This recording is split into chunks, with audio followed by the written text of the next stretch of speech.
السلام عليكم. أهلا وسهلا فيكم حبايبي. صار لي فترة عم بعاني من كحة قوية كتير، سعال ما قدرت أخلص منها ولا بشكل من الأشكال. بالأخير نصحوني بهالفجل والعسل. جربتها الحمد لله، خلال أسبوع خلصت من الكحة والسعلة، فحبيت إني شاركها معكم.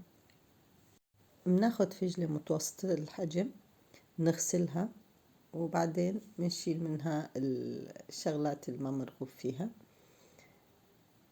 بهذا الشكل.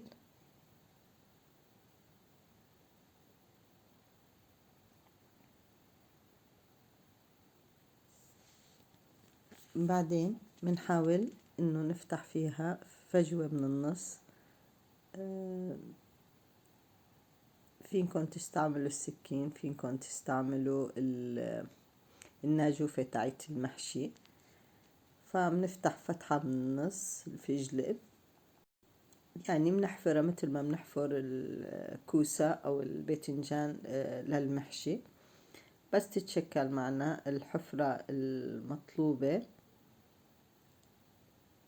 بهذا الشكل. بيقولوا إنه هاي وصفة قديمة كانوا يستخدموها بالقديم لعلاج السعال والنزلات البردية وآلام الصدر. بالأول فعلا ما صدقت، بس بعدين لما جربت على حالي وخلصت من السعلة خلال أسبوع والحمد لله ارتاح صدري كتير، قلت فعلا كل شي موجود بالقديم هو الصح. بس تتشكل الحفرة اللي نحنا بدنا اياها بالفجل، بناخد الفجلة وبنحطها على كاسة بحيث ما توقع جواتها، تبقى ثابتة بالقسم الفوقاني منها. وبنحط بالحفرة اللي حفرناها عسل على حسب ما بيستوعب، معلقة 2-3. الفجلة اللي نحنا نقيناها راح تاخد معنا شكلها شي معلقتين عسل، معلقتين حلو.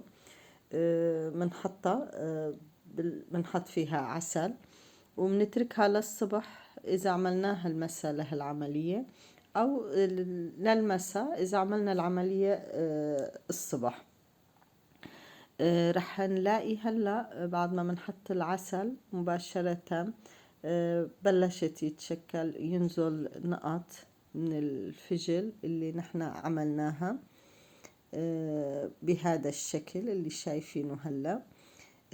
لما بنتركه للصبح بيتشكل معنا هذا السائل اللي شايفينه بالكاسة. بنلاقي العسل كله نزل لتحت وتشكل سائل عسلي القوام، طعمتها طيبة. يعني لا تخافوا، ما إلها طعمة سيئة. بنداوم على هالعملية شي أسبوع وبإذن الله بنتخلص من آلام الصدر والكحة والسعال الموجودة عنا. إن شاء الله تستفيدوا، ربي يديم الصحة على الجميع.